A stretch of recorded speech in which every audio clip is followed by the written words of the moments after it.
On Sunday, the 28th of July 2002, the summer that it rained almost every day, in rain we strolled down the road to the church on the hill overlooking the sea. I had been told to expect a fast mass. 20 minutes. A piece of information which disconcerted me. Out onto the altar hurried a short, plump priest in late middle age with a horn of silver hair in green chasuble billowing like a poncho or a caftan over white surplice and a pair of Reeboks. Mammoth trainers. He whizzed along, saying the readings himself as well as the gospel, yet he spoke with conviction and with clarity. His every action an action of what looked like effortless concentration, like Tiger Woods on top of his form. His brief homily concluded with a solemn request. To the congregation, he gravely announced, "I want each of you to pray for a special intention. A very special intention. I want each of you, in the sanctity of your own souls, to pray that in the All-Ireland Championship hurling quarter-final this afternoon in Croke Park, Clare will beat Galway." The congregation splashed into laughter, and the church became a church of effortless prayer. He whizzed through the consecration as if the consecration was something that occurs at every moment of the day and night, as if betrayal and the overcoming of betrayal were an every minute occurrence, as if the consecration was the now in the now of the Hail Mary. Pray for us now and at the hour of our death. At the sign of peace, he again went sombre as he instructed the congregation. "I want each of you to turn around and say to each other, 'You are beautiful.'" The congregation was flabbergasted, but everyone fluttered around and uttered that extraordinary phrase, "You are beautiful." I shook hands with at least 5 strangers, 2 men and 3 women, to each of them saying, "You are beautiful," and they to me, "You are beautiful." At the end of Mass, exactly 21 minutes, the priest advised, "Go now and enjoy yourselves. For that is what God made you to do, to go out there and enjoy yourselves. And to pray that in the All-Ireland Championship hurling quarter-final between Clare and Galway in Croke Park, Clare will win."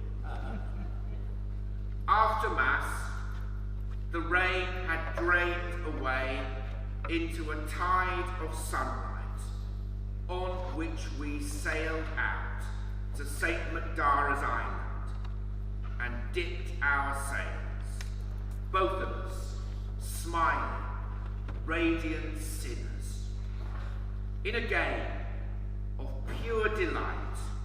Clare beat Galway by 1 point. Clare 1 goal, 17 points. Galway 19 points. Pray for us now and at the hour of our death. Oh, I think that poem deserves an amen at the end of it. It's It's a beautiful, scurrilous, joyful poem about how the liturgy and participating in the liturgy can change us. I love that line. After the Mass, the rain had drained away. We sailed out, both of us, smiling, radiant sinners. You know, those of us who we know that we have a need of God. We don't pretend otherwise. You know, when people say to me, the church is full of hypocrites, I always reply, yes, and there's room for one more. Come and join us. We don't pretend to be anything other than sinners taking the cure. But we're not miserable sinners. We're smiling, radiant sinners. Because we know that we have been forgiven by God, and it is around the Lord's Day, until that day when we will see the Lord face to face, as the hymn puts it, then at last when sacraments shall cease, because we will behold the Lord face to face. Until that day, it is around the Lord's table, in the breaking of bread, in the reading of Scripture, in the sharing of fellowship. I know we don't, do we, in the Anglican tradition, when it comes to the sharing of the peace, we don't on the whole tend to say to each other, you are beautiful. But perhaps, well, we might do later today, we'll see how we go, I think. But that is what it's about, isn't it? It's about, when we share the peace, that the peace in the Anglican tradition comes in a rather beguiling position, doesn't it? Just in the middle of the Mass. So many of us think it's the intermission. You know, we've had the liturgy of the Word, we're going to have the liturgy of the Sacrament, the collection's coming round any minute, so I'll stop, have a scratch, have a shuffle, find my change for the collection, and yeah, it'd be nice to say hello to the people around me. No. The sharing of the peace is one of the great climaxes of the Eucharistic liturgy. We have indeed heard Jesus speak to us in the breaking open of the Word. We are about to receive Jesus in the breaking of the bread. And now, because we are the baptized people of God, the Christ in me reaches out to the Christ in you. We who are the very members of Christ's body, limbs and organs of that body, we reach out to each other. And we behold the beauty of Christ that is within each one of us. That beauty which the Holy Spirit longs to reveal. So what a poem with which to start our final discussions about how we might start to get things right. Jesus, as we explored yesterday, was recognized in the breaking of the bread. What I want to explore in this first session this morning is how we can see and present Jesus through prayer, through spirituality, through the sacramental life, through the things that we treasure within the Catholic tradition of the Church. And unsurprisingly, you are about to discover I've got a few stories to tell you. There was somebody, wasn't there, who whenever he taught, tended to tell stories. Who was that? His name slipped my mind, but it'll come back to me. But there definitely was somebody who whenever he taught, tended to tell stories. And we, those of us who are preachers, lay people and priests, we need to become better storytellers as a way of communicating the incarnate truth about God. So we're thinking about, there's a poem about how the experience of a liturgy changed people. So they came out smiling, radiant sinners. That's what we long for through the lives of our churches. So what are the things within our tradition that might help make that happen? How can we see and present the Christian faith through our own prayer, spirituality, and sacramental and liturgical traditions? So, some years ago, I lived in Huddersfield in West Yorkshire. Huddersfield is a very kind of small C conservative ex-mining town. Not somewhere that is, fertile territory for new ideas and new thinking. Not that kind of place at all. I had a friend who was not a church person who was the head of adult education in Huddersfield. It was September, which for us is the time of the year when people are signing up for new courses. We were chatting and he said to me, we are running at the Adult Education Centre this year a course on Zen Buddhist meditation. He said, we've never done anything like this before in Huddersfield at the Adult Education Centre, and much to our surprise, when it came to signing up, we could have filled it 2 or 3 times over. He then turned to me and said, so why don't you Christians run a course on Christian meditation?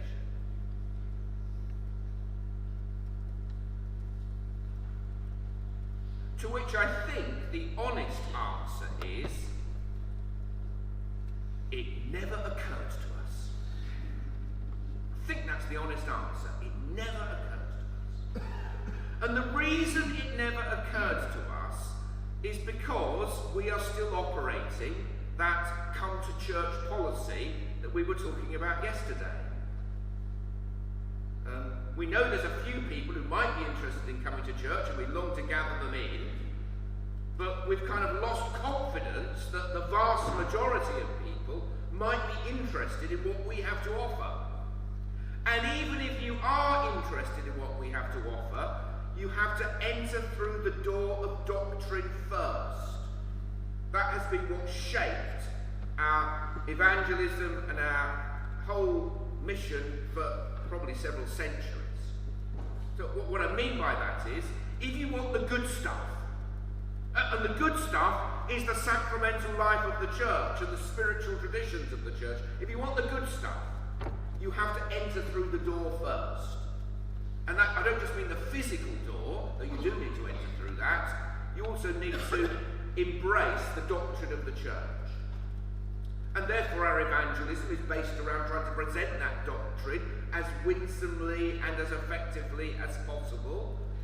I'm not, by the way, going back on everything I said yesterday. We do need that renewal of the catechumenate. We do need those places of nurture. We do need to work hard at finding ways of gathering people together who are further back on the journey in order to provide that place of explanation. But now I'm beginning to wonder something else. What might it look like if we took the good things that we have inside the church and lived and shared them more profligately in the world? So he said to me, why don't you Christians run a course on Christian meditation? And I think the honest answer is, it hadn't occurred to us. If you want to find out about the Christian traditions of prayer and spirituality, the rich traditions of prayer and spirituality, you've got to become a member of the church first. So, that was my experience.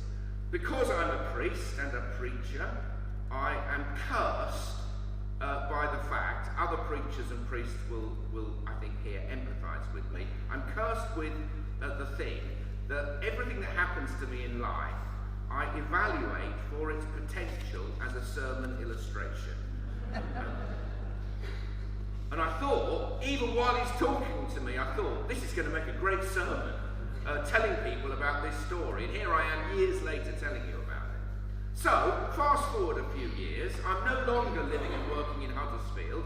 I am now the Vice Dean of Peterborough Cathedral, one of the great Romanesque cathedrals in England. But by the way, I lived, the house that I lived in, the Vice Dean's house, was the old monastery, old kitchen of the monastery, built in 1170 was the house that I lived in. It was an amazing place to minister. Anyway, early on in my time in Peterborough, I was preaching on the main mass on a Sunday morning, and I told the story of my friend in Huddersfield. Unbeknown to me, sitting in the congregation at Peterborough Cathedral was the head of Peterborough Adult Education, who was a Christian. He came up to me after the service and said, I was fascinated to hear your story. Why don't you come and run a course on Christian meditation at the Peterborough Adult. I tried to explain to him that I'm an Anglican. I said that, I'm an Anglican Christian. I talk a good game. Don't get me muddled up with somebody who actually does anything about it. But this wasn't good enough for him. He said, no, come, let's do something. So we did. And I tried really hard to make sure that Christians didn't know it was happening. Because I was really interested to see what would happen if you just ran something like this in the adult education centre. What's going to happen? So there were no notices put up in any churches anywhere about it. It was not like how we usually do things. I just let it sit there in the programme for the adult education centre. Of course, I'd love to tell you we could have filled the course 2 or 3 times over. That wasn't the case. But we did fill the course. And of course, half the people there were Christians, because of course Christians use the Adult Education Centre, so they'd seen the brochure, they signed up. When I began, what I discovered was why they'd signed up. The reason they'd signed up is because they really wanted to know about the Christian traditions of prayer and spirituality. They wanted to deepen and enrich their own spiritual life. Some of them just wanted to learn how to pray. But that was not on offer in their churches. Which was a sobering realization. So I say to all of you here as you go home, that there are some practical things I invite you to take home with you. I invite you to take home the idea of building a place of nurture. Is there somewhere in your church where people who are not yet Christians can come and find out about the Christian faith? If there isn't, build one. And for those people who already come to church, what are you doing to disciple them? How are you helping them to learn how to pray? Because my fear is that in the Christian life, if you don't know how to pray, and if effectively you don't pray, except when you come to church, it's really, really difficult to tell anybody. So why don't you, when you get home to your church, announce an amnesty? On Sunday, tomorrow morning, announce an amnesty. Say, so we're announcing an amnesty today, that if you are somebody who's been coming to church for years, maybe a lifetime, but actually nobody's ever really taught you how to pray. And maybe you don't really pray. You'd like to pray, but you don't really know what to do. We're declaring an amnesty today, and as a church, that's where we're going to start. We're going to start the renewal of this church right now by becoming a people of prayer. And making that our first priority. And learning about the rich traditions of prayer. And there's more than one way. There's more than one way to pray. We've each got to find the way of praying that works for us. But isn't this our territory? Aren't we people who know about the different traditions of prayer? This should be our strength. So half the people on the course, it turns out, are people who are Christians who really want to learn about this stuff, but they're not. It's not on offer in their church. Their church has kind of made an assumption that people do know how to pray and are praying. And then I think to myself, if in our churches people don't know how to pray and aren't praying, is it any wonder that so many of the things we long for are not happening? So anyway, then there's another whole group of people who are there who are not Christians at all. And these people, why have they signed up? But by the way, the blurb was very clear. There was no subterfuge. The blurb for the course said, this is not a course about Christian spirituality. It's not a series of lectures on, John of the Cross and Teresa of Avila and Thomas Merton. It's not a series of lectures. I said this is about learning how to pray in the Christian tradition. That's what it's about. The other people who signed up, that's what they wanted. But they weren't, as I got to know them, yet ready to participate in the life of the church. They were your classical, tended to be younger, they were your classical, I don't know how to call what to call them. But you'll be aware, that many, many, many people in New Zealand, in Europe, under 35, they have a real spiritual hunger and a spiritual longing. That they're seeking after some kind of spiritual. They're like that young woman I met at Paddington Station, like those two guys in the cafe in Melbourne. They just want to. It's not just wanting to find out about this stuff. They want to experience it. They're not tending to ask is the Christian faith true questions. They're saying, what does it look like? What does it feel like? Show me what it looks like in practice. They want to know God. And the thing is that we know that the way you know God is not by reading a book about God or going on a course about God. The way that we know God in the Christian tradition is through the life of prayer, through the life of devotion, through receiving the sacraments, through brooding upon the scriptures. That's how you know God.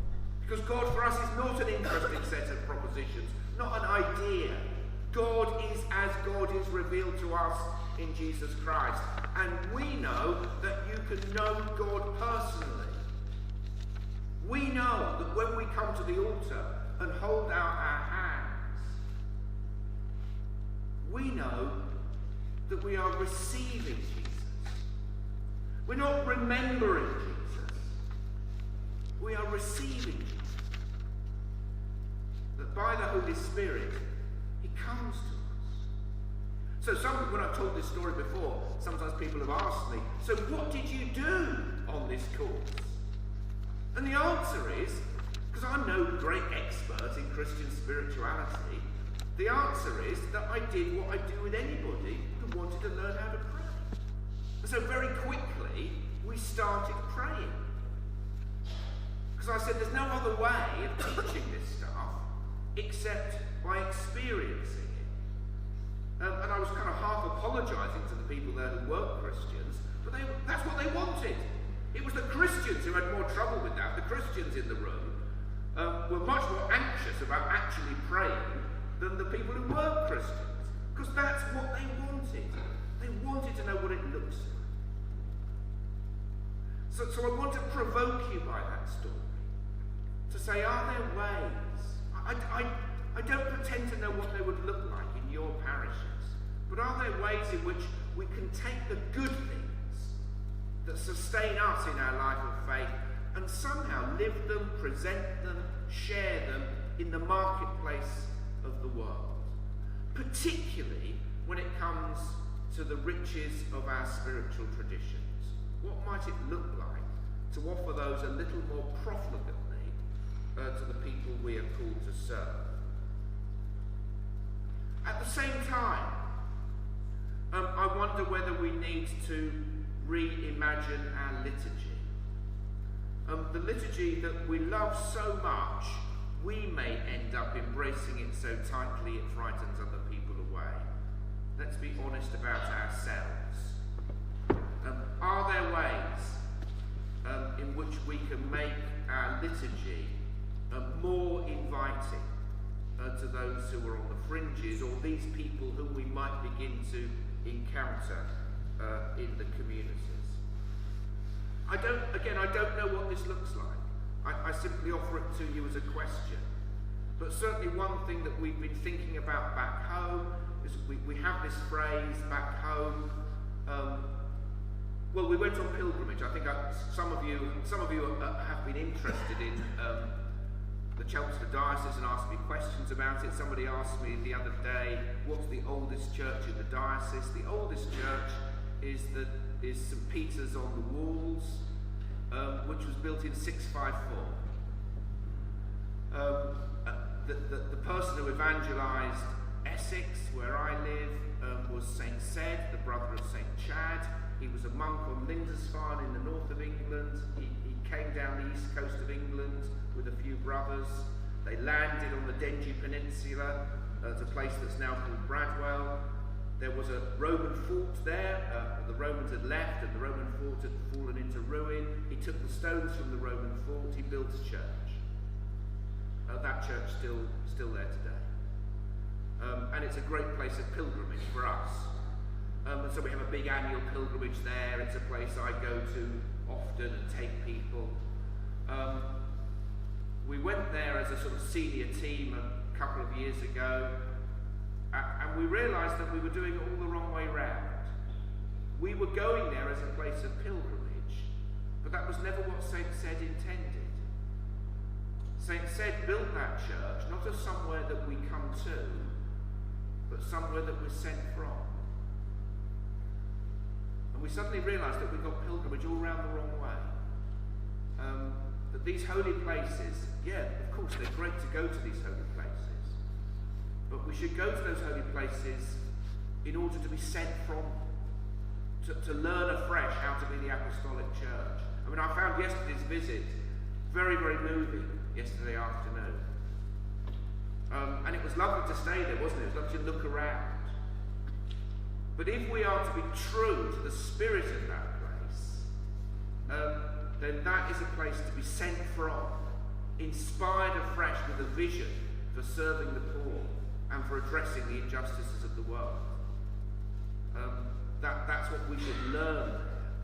Places like that should turn us around and send us out. So the question that or the phrase that we formed in the diocese was that our worship on Sunday morning should be the place where we are formed in order to be sent. Because that's what those monastic churches did. Christian communities were formed there, but not as an end in itself. Formed in order to be sent. St. Ced was formed on Holy Island, one of the great monasteries of the Celtic Church.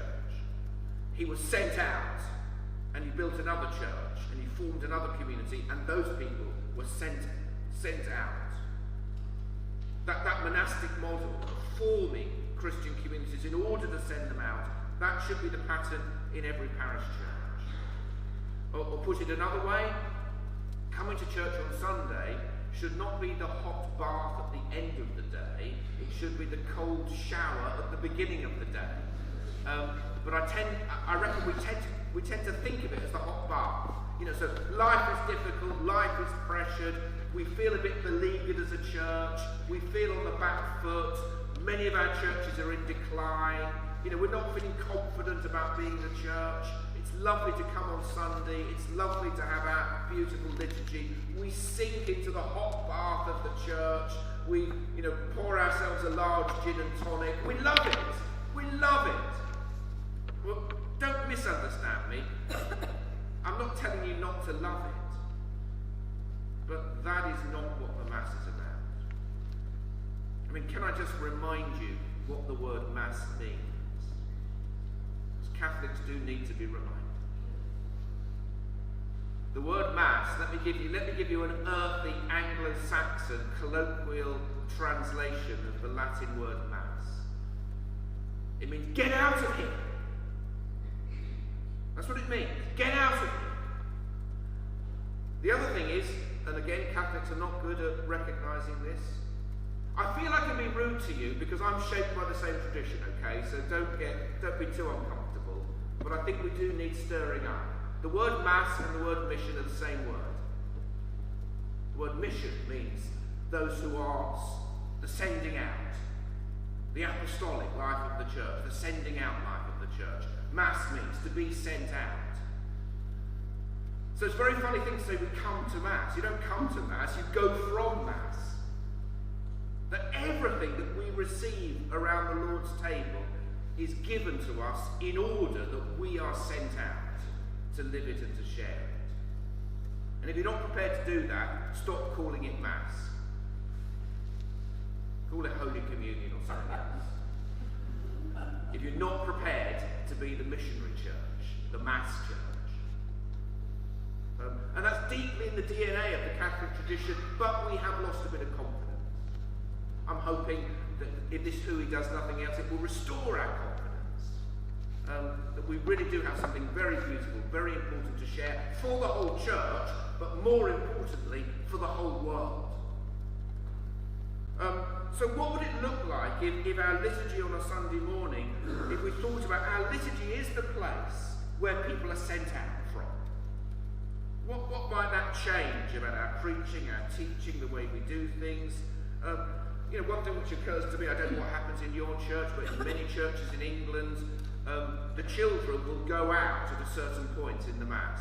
So usually there'll be perhaps the opening prayers and opening hymn, and then the children will go out for their liturgy of the Word, and then they'll come back later on. What might it look like if the adults went out for their liturgy of the Word? What would that look like?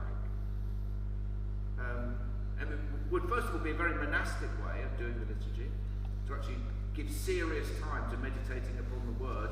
So, sometimes I think, here's another thought, I'm just throwing out a few thoughts this morning.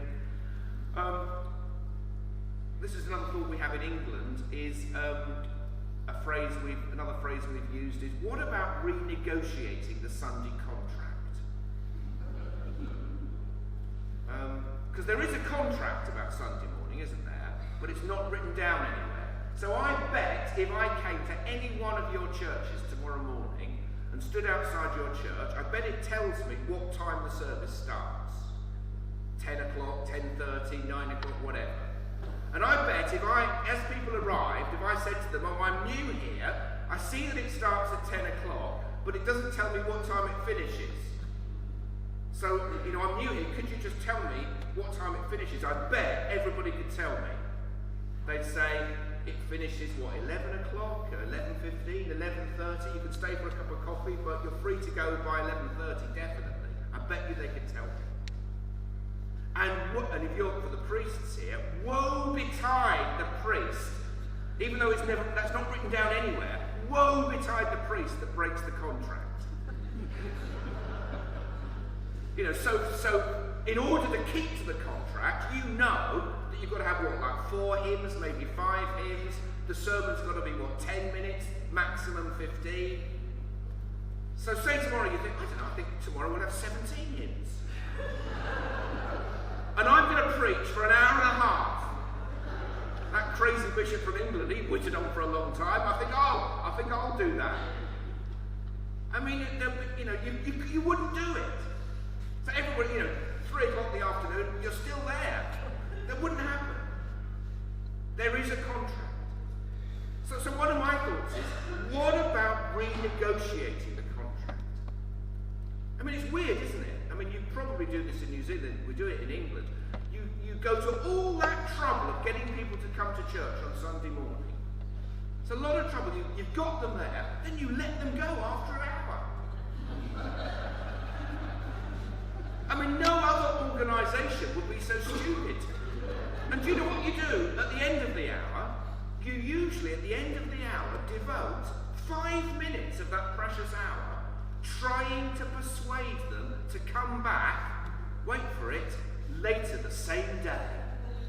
Later the same day. Or tomorrow evening you say, we've got something on in our church this afternoon. Please come back to it and bring your friends. And we've got something happening on Tuesday evening. Please come back on Tuesday evening. Duh, wake up, smell the incense. Wouldn't it be better, instead of trying to persuade them to come back later the same day, wouldn't it be better to say, we're here now, why don't we stay a little longer?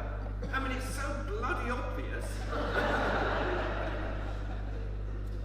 Yet none of us are doing it. Well, some of us are actually, some churches are.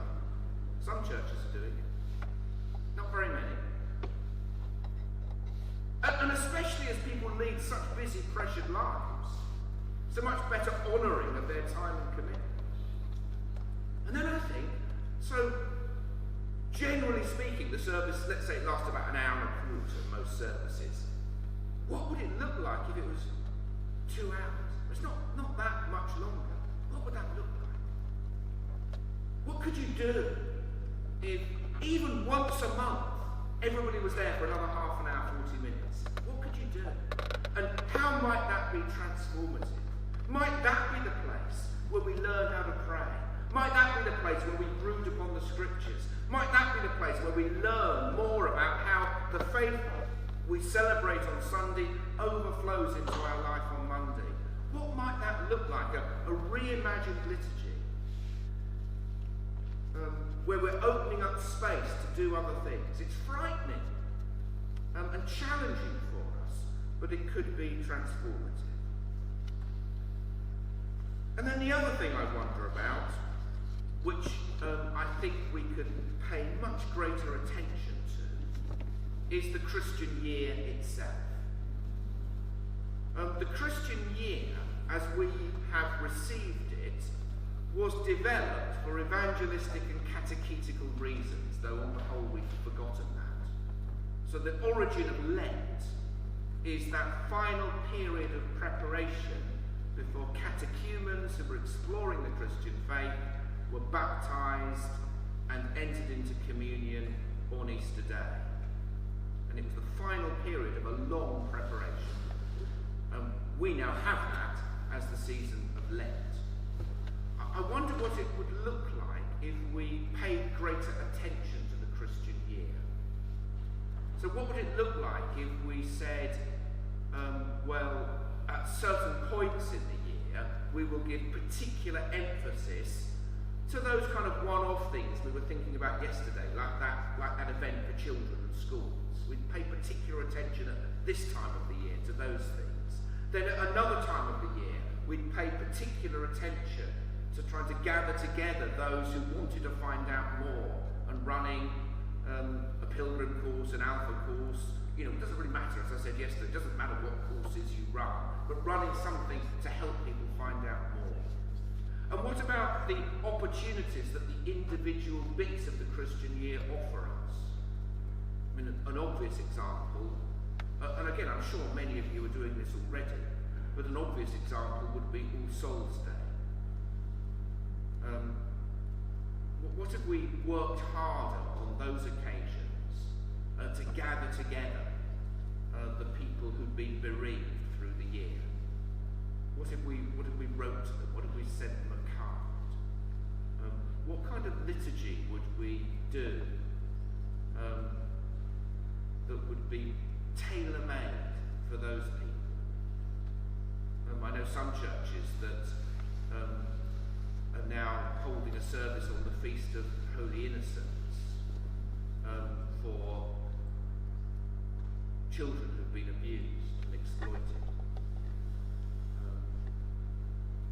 And this is a pastoral approach to mission and evangelism, which looks at the year and thinks, what could we do?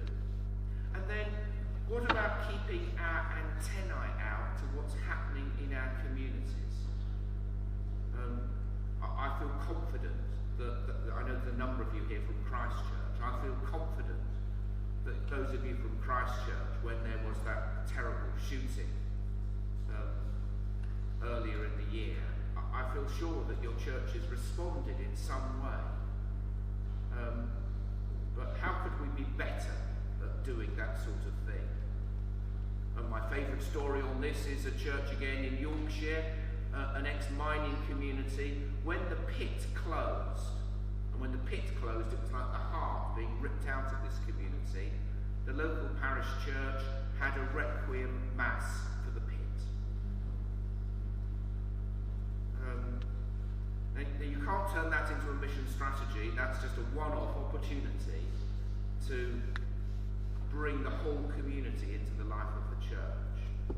But it requires a kind of missionary mindset that means the church is looking outwards, attuned to what is happening in the local community, and ready to respond by providing that space and that liturgy where people can bring their hopes, their fears, their joys, and their sorrows.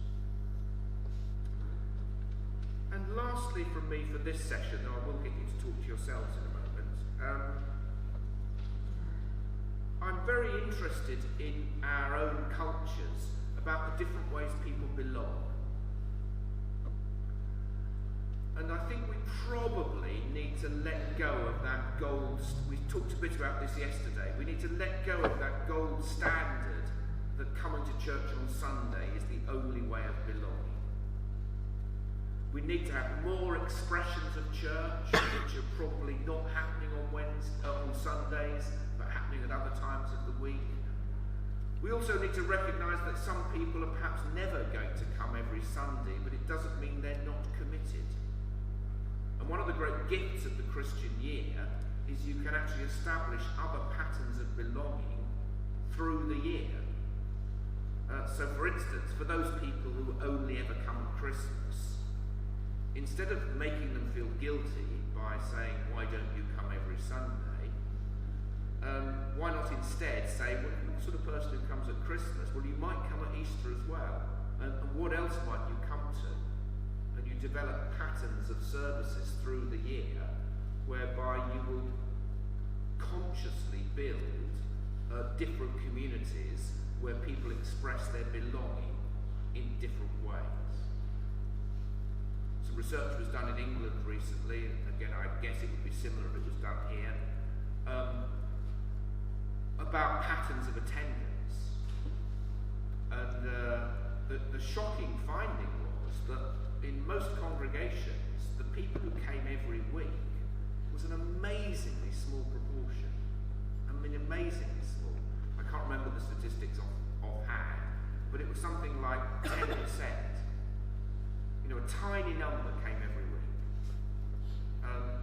A significantly larger number came a couple of times a month. But those who came occasionally was massively bigger than anybody realised. Now, I think clergy know this. One priest said to me gloriously a few weeks ago that he wondered who it was who had the rota for attendance. Because you have a rota, don't you? A rota for reading, a rota for serving, a rota for doing the coffee or whatever. He said there must be a rota for attendance. He said because the attendance is always the same, but it's a different group of people. And I think that's just the culture that we live in. People work on Sundays, people have busy leisure activities on Sundays, family demands on Sundays. So rather than fight against that, we need to accept that and establish different patterns of belonging, either outside of Sunday altogether or through different kinds of services running through the year. I think I'll stop at that point because we've got 10 or 12 minutes before we break for some tea and coffee. So that's a lot of stuff from me. After the break, we're going to think more deeply about our own prayer and spirituality. But before that, why not just share with your neighbour for a few minutes, and then we've got a chance for some comeback and questions.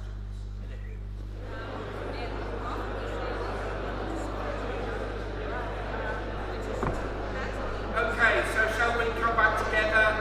And does anybody want to ask something or say something before we break for coffee? Yes.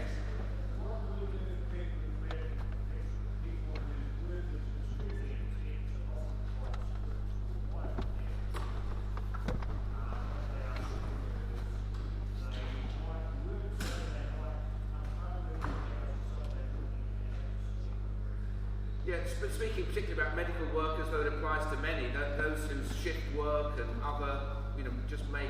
Well, I think the point is that we've got to stop putting all our eggs in the Sunday morning basket. We've got to find other ways of expressing the life of the church, both within the church itself, but also within the world. There's so many things we haven't talked about that every time somebody asks a question, I think of the things we haven't talked about. The importance of developing chaplaincy, the way that we need to support chaplaincy, and the importance of lay people participating in all these ministries, but particularly I think the work of chaplaincy. But it's a very well-made point.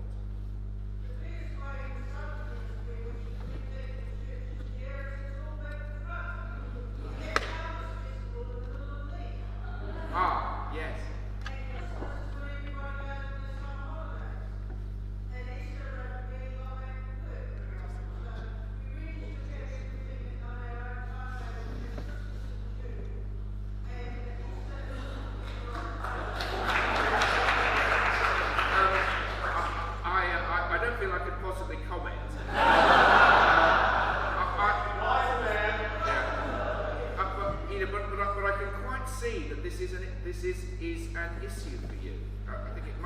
culturally an issue for you in your own proclamation of the gospel.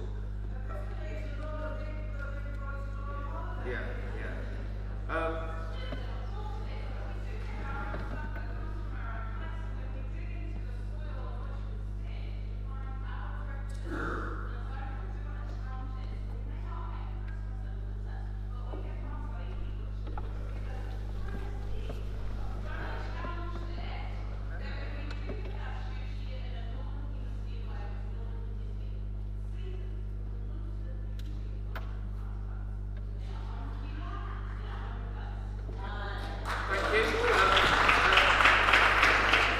Wouldn't it be best to have something in the spring? Because we've got new life, we've got carving. And wouldn't that fit in better with the Christian thing? We are promoting new life. Well, this is clearly, no, I think we're going to call a halt on this. This is clearly an area where there are strong feelings. And I think all I can say as a Northern Hemisphere person, I get that. Let me talk about Trinidad and Tobago rather than New Zealand, just to neutralise it. That's on the equator, okay? It's on the equator. And they don't really have any seasons at all. So when I visited there a few years ago, you know, I was struck. It's very, very traditional Catholic diocese, Trinidad and Tobago. And I felt their whole church life, I felt, was being suffocated by them replicating largely a Victorian English way of doing church. And so I think you need, my advice was, you need to find the authentic ways of doing it yourself. But you can't stop being part of the universal church. So you need to find a way of doing it that honours the fact that you are not, you know, we are one church, one world, one humanity, but finding ways that are also true to your own traditions. So anybody else on another topic want to say something?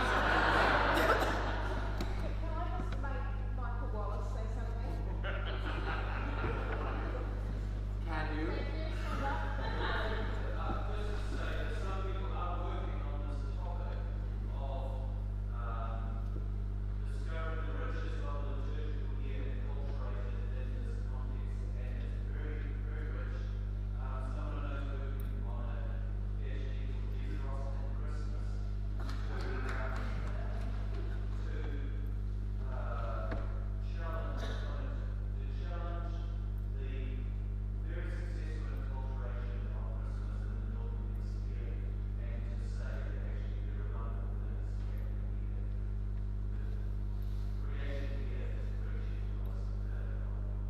Thank you. That's a good word to stop on this one. But I would really, really encourage you in that work, because it would seem to me to be extremely important to do that, so that it's clear the Christian faith belongs to this culture. It's not imported from somewhere else.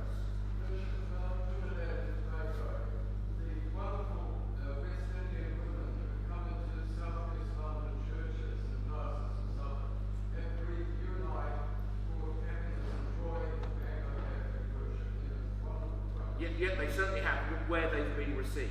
But yeah, you're absolutely right. I mean, in the diocese where I serve, immigration has brought the greatest renewal to our churches. Not just from the West Indies, from Asia and Eastern Europe. So, one last thought. On a lighter note, I always think in the Southern Hemisphere, Christmas round the barbie is okay. Yeah. And Easter at harvest time is okay. Yeah, thank you. We're still on this topic, I think. Anybody got something to say on a different topic? No. Yeah, the lady right at the back in the yellow.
really, really helpful. Thank you very much. We'll finish on that point, I think. And certainly I think I share with you not a suspicion of mindfulness, but we need to recognise it's not the same as prayer. But what it does demonstrate is the longing of the human heart for stillness, for contemplation, and it will find expression in other ways if we are not. We're the ones who have the responsibility for sharing the traditions that have shaped us. So we need to be encouraged to find ways of doing that. And as I said earlier, I think that if there's two takeaways from this hui, it's about building places of nurture where people can find out, the catechumenal approach to evangelism,